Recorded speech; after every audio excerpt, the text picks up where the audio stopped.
درود. امروز درباره توی خدایی زادروز و معرکه‌های دیگر صحبت میکنیم و هم درباره قانون تنظیم که البته همه شما آن را میدانید.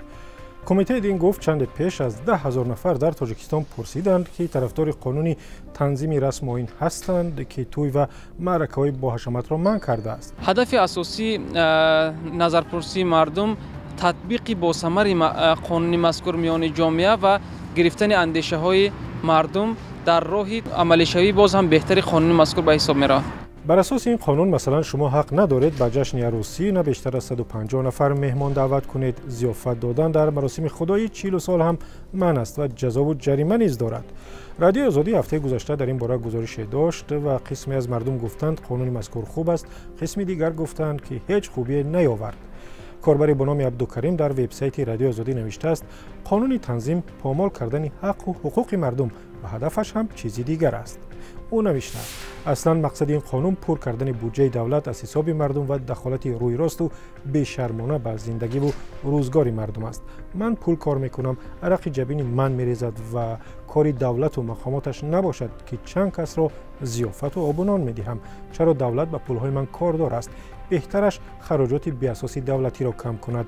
در هر سفر پرزیدنت به ناحیه ها شاید صدها هزار سامانی برای پیشواز و گل و گلدسته ها و رقص و موسیقی صرف می شود.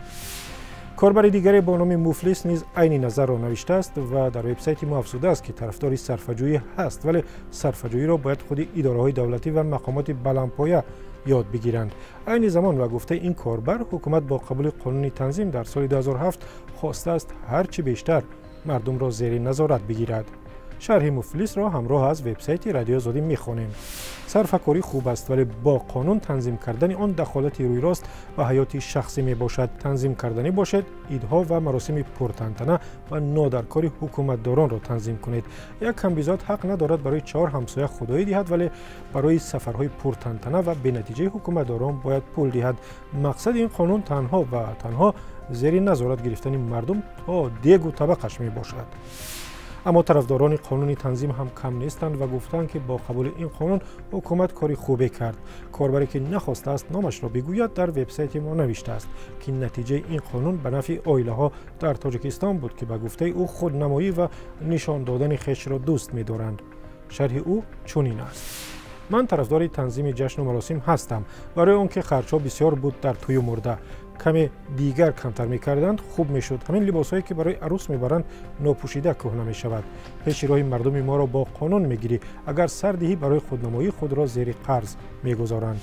کاربر دیگری که خود را پرویز معرفی کرده است گفته است حکومت تاجیکستان با قبول قانون تنظیم رسم آیین در سال 2007 کار خوبی کرد و این سند باید باشد. شرح پرویز چنین است: و مردم ما که اکثرا کمبغل و نیازمندند این قانون 100 سال دیگر در کار است، چه در کار خودنمایی و خرجی بیهوده در معرکه ها. این کارها در دین مبین اسلام نیز این کار شده است. فقط دو سه بای بچه مغرور و گروهی مفتخور میخواهد قانونی تنظیم نباشد. این قانون برای 90% مردم شریف تاجیکستان در کار است. در این میان یک کاربر در وبسایت رادیو آزادی گفته است قانون زمان خوب است که برای همه چه کمبیزاد و چه ثروتمند یا چه رئیس و کارمند عادی یکسان اجرا شود. به قول این کاربر که خود را در وبسایت ما مقامات بی منطق معرفی کرده است چنین برابری در اجرای قانون تنظیم به نظر نمی رسد. او گفته است در همین چند سال بعد قبول قانون تنظیم فقط خلق عادی را جریمه کردند برای 4-5 کیلو پلوی که برای 4 همسایه کرده است. آدم‌های بالا یعنی سود و پروکورور، میلیسه ها، امنیتی ها، کارمندان اداره ضد کروپسیا هر گونه که پیش جشن می‌گرفتند همان گونه ادامه می‌دهند.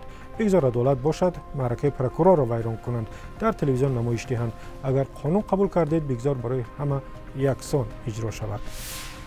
ممکن است به زودی نتیجه نظرسنجی درباره قانون تنظیم را اعلام کنند ولی شما هم میتوانید نظرتان را بگویید. با تلفنی که میبینید بفرستید از طریق واتساپ، وایبر و تلگرام و ایما. این کار را میتوانید از طریق وبسایت رادیو آزادی هم کنید. آزادی آنلاین به پایان رسید. تا دیدار در برنامه دیگر.